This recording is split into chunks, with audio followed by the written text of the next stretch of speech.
Hello everyone, and welcome back to Raviol Puzzle Design. I hope you have your beverages or your bates ready because now we are back with week 3 of season 2 of the Thinky Dailies, where we solve the puzzles of the week of the Thinky Dailies together here.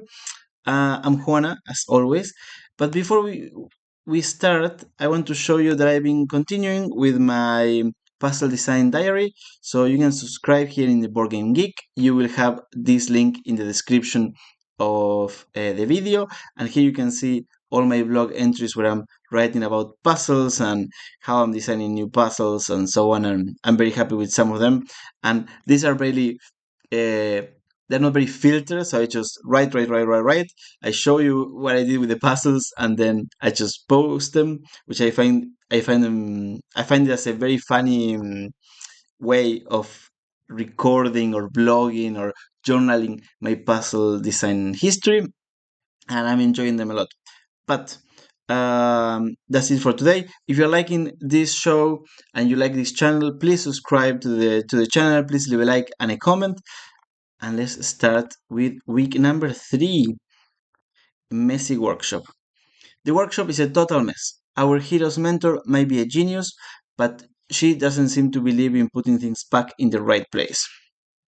Okay. Oh, what is this? Let's read the rules because I think this is a new puzzle.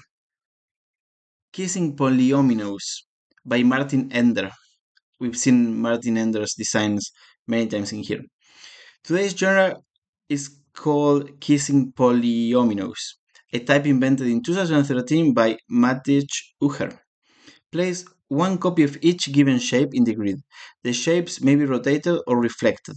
Shapes cannot touch each other directly, but every wall separates two different shapes. Okay, so for example, if we put a shape here, we can put a shape here, but not here. Okay, that makes a lot of sense, and we can put also like blockers here. It says, fun fact, the shapes used in this puzzle are called tetrominos, like the shapes from Tetris. If you imagine a domino as a shape made up of 2 squares, then a tetromino is one made up of 4 squares. Yeah. The general term of all shapes made of squares in this way is called polyomino. Okay, so we have our tetrominos or polyominoes, and it says all shapes must be placed. Only shapes from the shape bank can be used. Shapes can only be used once. Shapes cannot touch directly. All inner walls must separate two different shapes. Excellent. And shapes can be rotated and reflected. Okay, so that means that in these walls there has to be something. So let's just fill these walls because this is telling us that there is something there. And actually we already have a shape here. Now we know that there can not be anything in here. Yeah, there cannot be a shape in here. So we have this L. The only shape that fits here is a square because we cannot use this one anymore. We already have the long thingy here, this I, and then this T we can only put it here, and the last shape is gonna be this guy over here. Okay, that was very easy, but I like this puzzle. I really like this puzzle. I would like to do more of this. Our puzzle-loving pal has tidied up all the tools in the workshop, so why does the kit have all these gaps? Let's see. Missing tools and mucky footprints. Our thinky chum is in their elements as they grab a torch and follow the splotches down the hallway. Sometimes these texts are a bit difficult to read for me. This is an Akari by Jin Hu Wan. This is an Akari puzzle, also known as Light Up. Okay, we've seen these ones before, so no lights in here. There can only be one light here, so this is light. There cannot be any lights here. Um, two lights in here. We know there has to be at least one light in one of these guys here. So there has to be a light here or here. I believe there will be a light here. Let's see what else can we do. Oh, okay. This one is telling us that we cannot put a light here because there is already a light. We have to put a light here. Nice. One of these two must have a light. There has to be a light either here or here. No, there has to be a light here. There we go. So there cannot be any lights here. Mm, if I put the light here, that's fine.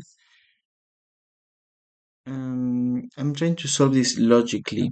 So because I can put the light here and that's fine. And I could put a light here. That means that there has to be a light here. That means that there cannot be a light here. Okay. No, but that's just like trial and error. And I'm not sure that's correct. Um, let's see if we can figure out something else. If not, we're gonna start just trying. But I don't want that. I don't want that. So there has to be something on this line for sure. Um, so if we put a light here, that means that there cannot be light here nor here. That means that there has to be light here. Uh, is that telling us anything else? Yes, it does that there has to be light here. Probably there has to be light here and here, as well as light here, here. Okay, yeah, this makes no sense. This makes no sense. I think we have to do something down here. If I put a light here, that's great. And probably this means that we have to put a light here. Although it's not mandatory, there are other spaces. But then there has to be a light here. There has to be a light here. There has to be a light here. Ah, no, no, no. There has to be then a light here and here. But what's the problem with this light down here? What are we doing wrong? Oh, there are no lights here. Wait. Yeah, there has to be light here. Oh, okay, I know. So there cannot be any light here. Sorry, this was actually very easy. There has to be a light here. Therefore, there has to be a light here. There cannot be any light here. There has to be a light here. Okay. There must be a light here. For the twos, there must be a light here. Um, okay, there must be a light there. And then there must be a light here and here and here. Oh, there we go. Sorry, that took me a while. The tracks lead into a busy cafeteria where the janitor is carefully mopping the dirty floor. Our hero must hurry. Phew, 3 minutes 13. That took me a while. Let's go. Okay, we see this shape again. This shape will come up at some point. The last of the footprints take our paddle to a flock of familiar faces. Who brought the ship to the cafeteria? Yeah, exactly who. And where did they get that puzzle? Okay, this is Lakes by Prasanna Seshadri. Sorry if I'm mispronouncing. I think we haven't done this puzzle before, which is great. This is a Lakes puzzle with a rectangles variant. Shade some cells such that the remaining areas each contain a number matching their size. Circle numbers are part of rectangular areas. So that means that this area is a 1, um, it must be a 1. And then these guys here, there must be in different legs. Each number must be enclosed in an unshaded region containing as many cells as indicated by the number. Each unshaded region must contain exactly one number.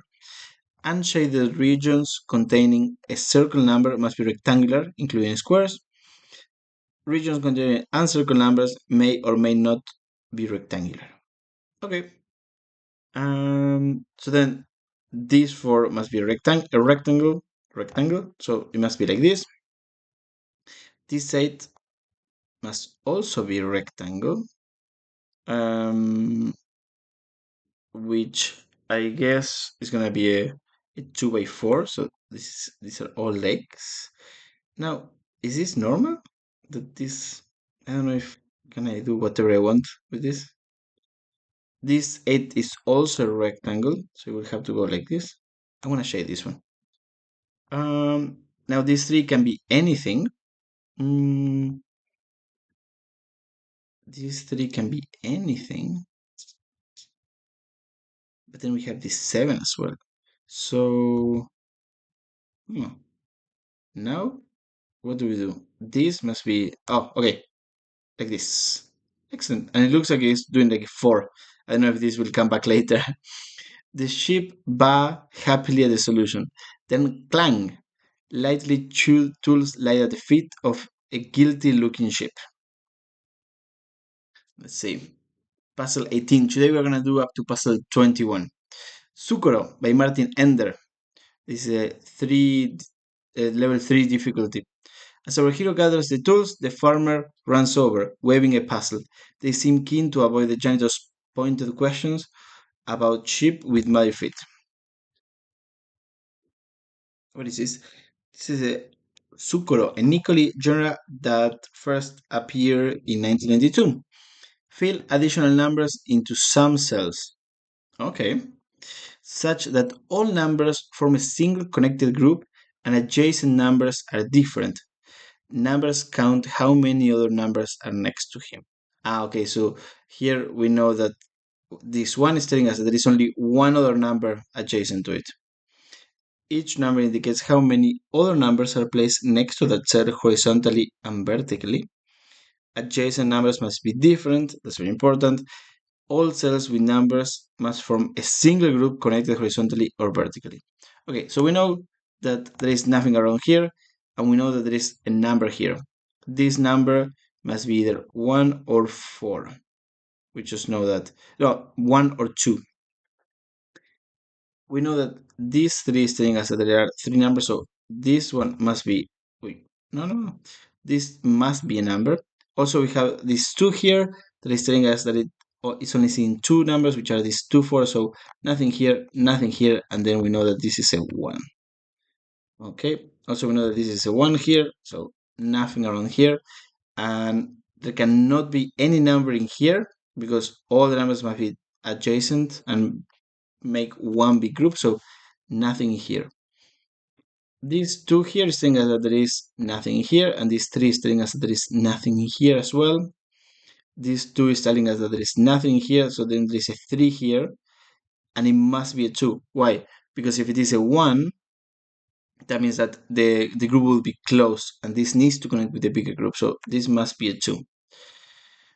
Now this one cannot be a 1, cannot be a 2, so it has to be a 3 or a 4, but it cannot be a 4 because it's on a side, on the side of this square, so it must be a 3. So it has to be something here and here. But I think that's as much as we can do for now. Let's go down here. Uh, nothing here, nothing here, nothing here, because of these 2.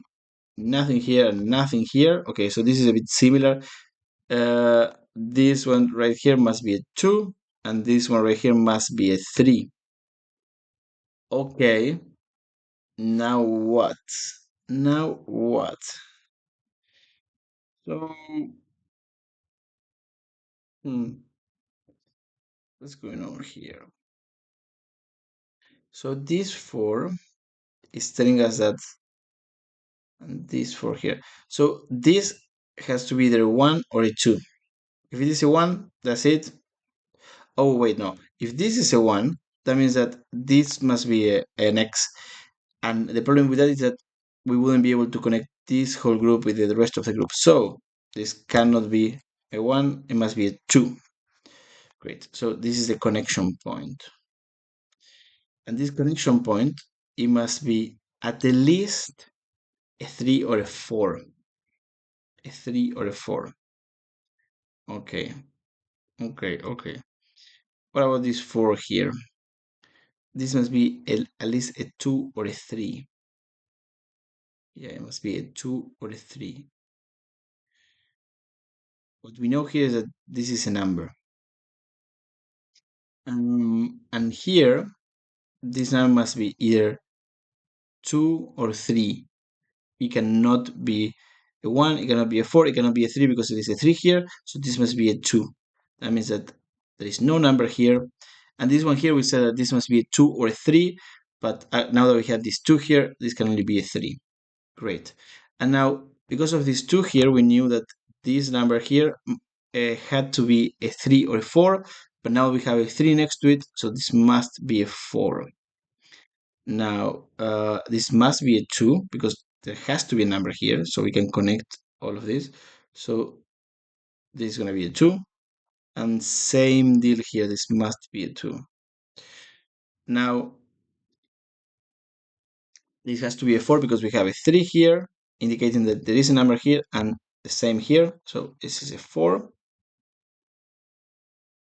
And this must be a 1 or a 2, but it cannot be a 1, so it has to be a 2. Same deal here. Yeah, same deal here. This must be a 2.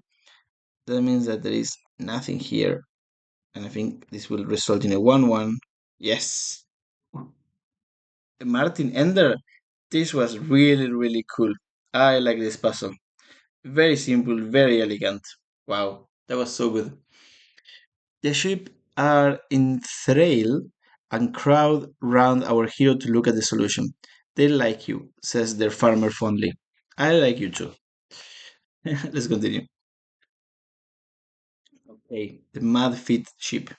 My hobby is decryptozoology, the farmer explains. It means I train these beauties to sniff out puzzles. Ooh, that's funny. Here is a picture of one from their training pen. Okay. So another drawing puzzle. I like them by David Staffel. Okay. This grass sheep only, and then here. Okay. So I guess that this is what we need to decipher and enter here. And I see different nails here. Okay. And they're all in different positions and they resemble these dots here. Okay. So this one here, right here, I would say that this is a letter, and this letter is the one that has two nails like this. So it's gonna be this letter. Okay, I got it. So this over here means this, and this part over here means grass. This means sheep, and this is only. I think that's it. So this guy here that we said that is this third plank is gonna be an I, and then just one dot is this one right here, which is it. I cannot do a spacebar. Another two dots, so it's another I. This one full of dots is going to be this one right here, which is sheep. So it is one with one dot. We said that this is a T. This one with the second dot is this letter right here, which is an A. Yeah, right, that's an A. This one with all the dots, we knew that it was the S. It is tasty. It is tasty. I think it says that it is taste. Yeah, it is tasty here. It is tasty. Excellent. This one was very simple. I liked it. Our hero looks up to find the flock heading for the door. It's time to see these woolly wonders in action. Okay, let's see how are we doing here. Oh, what is this? As our hero watches the flock, the farmer points out how different sheep are attracted to the traces of different type of puzzles. Look at them all. This is the Hamiltonian Plumbers by Prasanna Seshadri. Seshadri. Okay, we know these Hamiltonians. We're not a big fan of the Hamiltonians in this channel, but let's just autofill them basically. This is why I don't like the Hamiltonians. I find them, or at least these Hamiltonians. Maybe they are more complicated Hamiltonians, but I just don't find them that interesting. So this will have to go here, and this will have to go here. That's it. This was a very, very easy one, but there we go. As they pass the workshop, our friend bids the farmer farewell. Time to finish that toolkit and find the mentor. So 21, this is gonna be our last one for this video. Oh, this went so quickly. Next, our thinky friend must find their mentor. Alas, they meet the rival instead. The rival turns away, trying to hide a puzzle from view. Ooh, it's our rival. This is an aquarium. Oh, I played this once before. Aquarium by Martin Ender, and this is a level 3 difficulty. This is an aquarium puzzle, a genre invented by Inaba Naoki. The grid represents an aquarium viewed from the side, which must be partially filled with water. The water is going to be this one. It would be cool if they could paint these ones blue for this puzzle.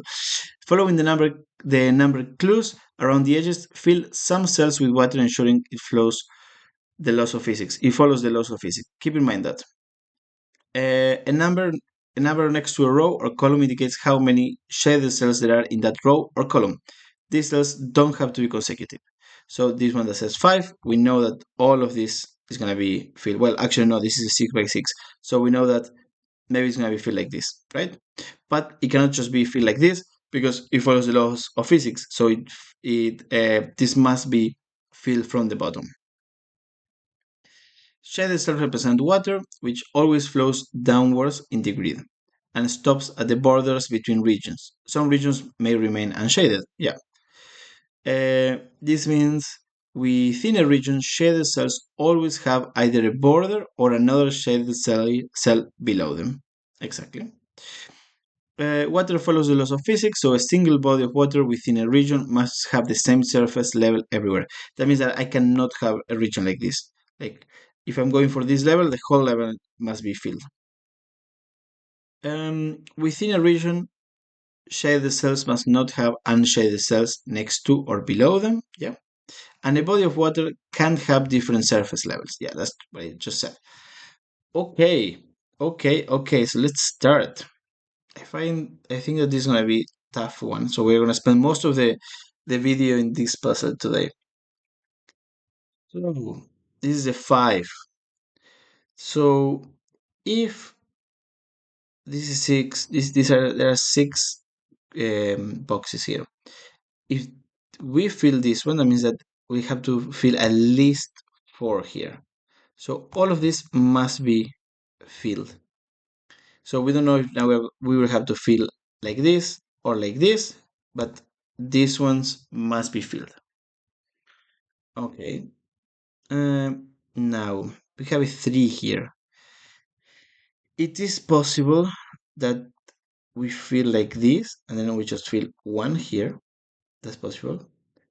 It's also possible that we just fill like this, and it's also possible that we fill all of this like this. Whatever the answer is, well, actually, no, because there will never be 3 here. There will never be 3 here. Why? Because if there are 3 here, yeah, it must be 2. But actually, look, we have a problem. The configuration here, because of this 5, is either like this or like this. Whatever it is, there will be only one field here, and that's it. So we know that none of this will be filled. Okay, that's useful. Oh, and now this is interesting. By these 3 here, we know that we have to fill these 4 over here, right? Now this could be filled like this, which is absolutely fine. And if this is what happens, then these 2 need to be filled, correct? No problem with that. Or if all of this is filled, just like this, then these 2 are going to get filled here. And that can also happen. But the bottom line is that this must be filled and this must be filled. Okay, that's great. And also, we basically know that this cannot be filled. Okay, okay, okay. Nice. Let's see what's happening here with these three. Well, we know that this must be filled and this must be filled. And now by these three here, we know that this one doesn't get filled, neither these ones get filled, neither this one. That means that this must get filled. And then we have three here, we have our four here, and then we must finish it by putting that there. Okay, that was it. 5 minutes. Oh, the rebel is trying to hide the fact the solution contains an error. Should our hero offer a helping hand? Oh, is there an error? Okay. Well, but we're gonna stop here. Guys, thank you so much for joining me for this Thinky Dailies. For week number 3 of season 2. I hope you're enjoying this series. I love solving these puzzles while I create my own puzzles, and this is super fun and quite rewarding. If you like what I'm doing here, you can subscribe to the channel, you can make a comment, you can like this video, and you can check my blog on the Board Game Geek. As you know, I will leave a comment in the description of this video so you can see, you can access this. Guys, thank you so much for joining me today and see you next time. Bye bye.